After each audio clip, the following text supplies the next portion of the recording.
जिन्ना के विरोध के 5 दिन बाद ही 20 अक्टूबर को नेहरू जी ने नेताजी सुभाष बाबू को चिट्ठी लिखी। उस चिट्ठी में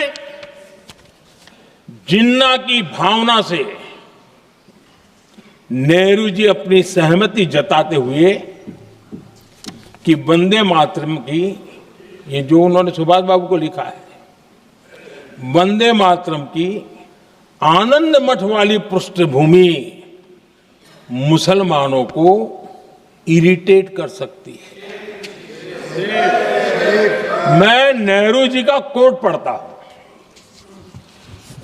नेहरू जी कहते हैं, मैंने वंदे मातरम गीत का बैकग्राउंड पढ़ा है। नेहरू जी फिर लिखते हैं, मुझे लगता है कि ये जो बैकग्राउंड है इससे मुस्लिम भड़केंगे। साथियों, इसके बाद कांग्रेस की तरफ से बयान आया कि 26 अक्टूबर से कांग्रेस कार्य समिति की एक बैठक कोलकाता में होगी, जिसमें वंदे मातरम के उपयोग की समीक्षा की जाएगी। बंकिम बाबू का बंगाल, बंकिम बाबू का कोलकाता, और उसको चुना गया और वहां पर समीक्षा करना तय किया। पूरा देश हतप्रभ था, पूरा देश हैरान था। पूरे देश में देशभक्तों ने इस प्रस्ताव के विरोध में देश के कोने कोने में प्रभात फेरियां निकाली, वंदे मातरम गीत गाया। एक सूत्र में बंधे हुए सहस्त्र मन, एक ही कार्य में अर्पित सहस्त्र जीवन, वंदे मातरम। ये रविंद्रनाथ टैगोर जी।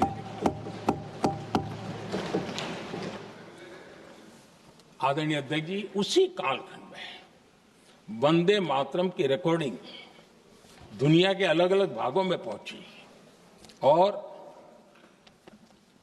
लंदन में जो क्रांतिकारियों की एक प्रकार से तीर्थ भूमि बन गया था, वो लंदन का इंडिया हाउस, वीर सावरकर जी ने वहां वंदे मातरम गीत, और वहां ये गीत बार बार गूंजता था। देश के लिए जीने मरने वालों के लिए वो एक बहुत बड़ा प्रेरणा का अवसर रहता था। उसी समय बिपिन चंद्र पाल और महर्षि अरविंद घोष, उन्होंने अखबार निकाले। उस अखबार का नाम भी उन्होंने वंदे मातरम रखा। यानी डगर डगर पर अंग्रेजों की नींद हराम करने के लिए वंदे मातरम काफी हो जाता था, और इसलिए उन्होंने इस नाम रखा। अंग्रेजों ने अखबारों पर रोक लगा दी, तो मैडम भीकाजी कामा ने पेरिस में एक अखबार निकाला और उसका नाम उन्होंने वंदे मातरम रखा। आदरणीय अध्यक्ष जी, वंदे मातरम ने भारत को स्वावलंबन का रास्ता भी दिखाया। उस समय माचिस की डिबिया, मैच बॉक्स, वहां से लेकर के बड़े बड़े शिप, उस पर भी वंदे मातरम लिखने की परंपरा बनी। और बाहरी कंपनियों को चुनौती देने का एक माध्यम बन गया, स्वदेशी का एक मंत्र बन गया। आजादी का मंत्र स्वदेशी के मंत्र की तरफ विस्तार होता गया। आदरणीय अध्यक्ष जी, मैं एक और घटना का जिक्र भी करना चाहता हूं। 1907 में जब वीओ चिदम्बरम पिल्लाई उन्होंने स्वदेशी कंपनी का जहाज बना तो उस पर भी लिखा था वंदे मातरम।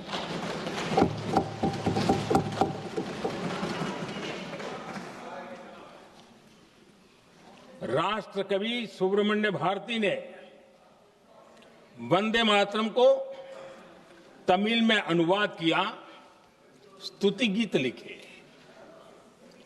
उनके कई तमिल देशभक्ति गीतों में वंदे मातरम की श्रद्धा साफ साफ नजर आती है। शायद सभी लोगों को, हो सकता है तमिलनाडु के लोगों को पता हो, लेकिन सभी लोगों को ये बात का पता ना हो कि भारत का ध्वज गीत भी सुब्रमण्यम भारती ने ही लिखा था।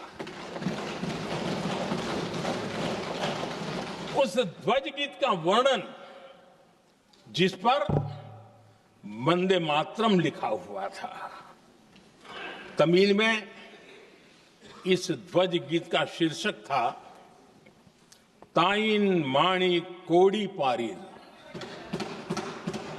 तारंदु पणिंदु पुलहिंद्रु वारीर। वंदे मातरम के 150 वर्ष का पर्व मना रहे हैं, चर्चा कर रहे हैं, तो हमें उन परिस्थितियों को भी हमारी नई पीढ़ियों को जरूर बताना हमारा दायित्व है,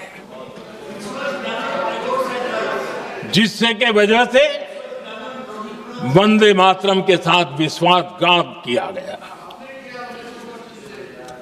वंदे मातरम के प्रति मुस्लिम लीग की विरोध की राजनीति तेज होती जा रही थी। मोहम्मद अली जिन्ना ने लखनऊ से 15 अक्टूबर 1937 को वंदे मातरम के विरुद्ध का नारा बुलंद किया। फिर कांग्रेस के तत्कालीन अध्यक्ष जवाहरलाल नेहरू को अपना सिंहासन डोलता दिखा। बजाय कि नेहरू जी मुस्लिम लीग के आधारहीन बयानों को तगड़ा जवाब देते, करारा जवाब देते, मुस्लिम लीग के बयानों की निंदा करते,